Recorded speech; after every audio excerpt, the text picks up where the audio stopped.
ഒരു പ്രധാനപ്പെട്ട വാർത്തയിലേക്ക് പോകുന്നു. സർക്കാരിന് ഹൈക്കോടതിയുടെ രൂക്ഷ വിമർശനമുണ്ടായിരിക്കുന്നു.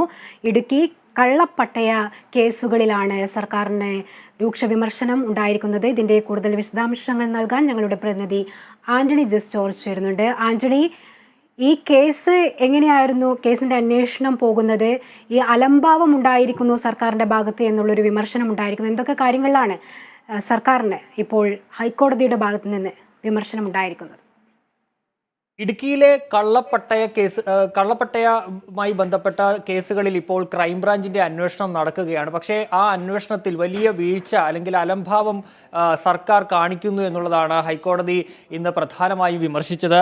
അതിൽ പറയുന്നത് ഈ കേസിൽ കുറ്റപത്രം സമർപ്പിക്കുന്നത് അടക്കം വൈകുകയാണ്. 40 കേസുകളിൽ കുറ്റപത്രം സമർപ്പിച്ചു, പക്ഷേ അതിൽ പ്രതികൾ രക്ഷപ്പെടുന്ന സാഹചര്യമാണ് ഉണ്ടായത്. ഈ പ്രതികൾ രക്ഷപ്പെട്ടപ്പോൾ അതിനെതിരെ അപ്പീൽ നൽകാൻ പോലും സർക്കാർ തയ്യാറായില്ല.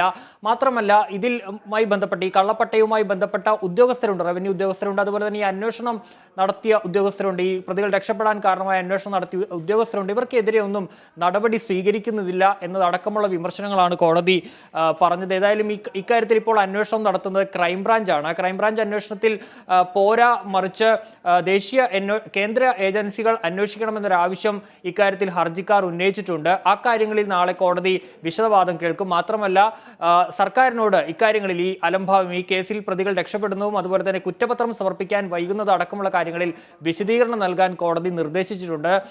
ഈ ഇടുക്കിയിൽ നിരവധി കള്ളപ്പട്ടയവുമായി ബന്ധപ്പെട്ട് പരാതികൾ ഉയർന്നു വന്നിരുന്നു. അന്ന് ഈ സംഭവവുമായി ഇതുമായി ബന്ധപ്പെട്ട് നിവേദിത പി ഹരൻ ഇതിൽ അന്വേഷണം നടത്തുകയും ഈ പട്ടയം സമ്പാദിച്ച് സ്വന്തമാക്കിയ ഭൂമി ഒഴിപ്പിച്ചെടുക്കണം എന്നതടക്കമുള്ള നിർദ്ദേശങ്ങൾ റിപ്പോർട്ട് നൽകിയിരുന്നു. ഈ റിപ്പോർട്ടിൽ തുടർ നടപടികൾ ആവശ്യപ്പെട്ട് വൺ ലൈഫ് വൺ എർത്ത് എന്ന സംഘടനയാണ് ഹൈക്കോടതിയെ സമീപിച്ചത്. തുടർന്ന് അമിക്കസ് ക്യൂറിയെ വെച്ച് ഇക്കാര്യത്തിൽ കോടതി അന്വേഷണവും നടത്തിയിരുന്നു. തുടർന്നാണ് ക്രൈംബ്രാഞ്ചിന് ഇതുമായി ബന്ധപ്പെട്ട കേസുകൾ എടുത്ത് അന്വേഷണം നടത്താനുള്ള നിർദ്ദേശം നൽകിയത്.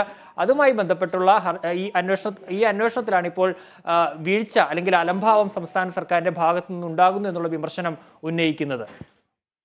വ്യക്തമാണ്. കള്ളപ്പട്ടയ കേസുകളിൽ കുറ്റപത്രം വൈകുന്നതായി കോടതി നിരീക്ഷിച്ചിരിക്കുന്നു. കുറ്റപത്രം നൽകിയ 40 കേസുകൾ പ്രതികൾ രക്ഷപ്പെട്ടു എന്നും പറയുന്നുണ്ട്. അലംഭാവമാണ് സർക്കാരിന്റെ ഭാഗത്തു നിന്നുണ്ടായിരിക്കുന്നതെന്നാണ് ഹൈക്കോടതിയുടെ ഭാഗത്തു നിന്നുണ്ടായ വിമർശനം. വിവരങ്ങളാണ് ആന്റണി ജസ് ജോർജ് നൽകിയത്. സംസ്ഥാനത്ത് വീണ്ടും മഞ്ഞപ്പിത്ത മരണം.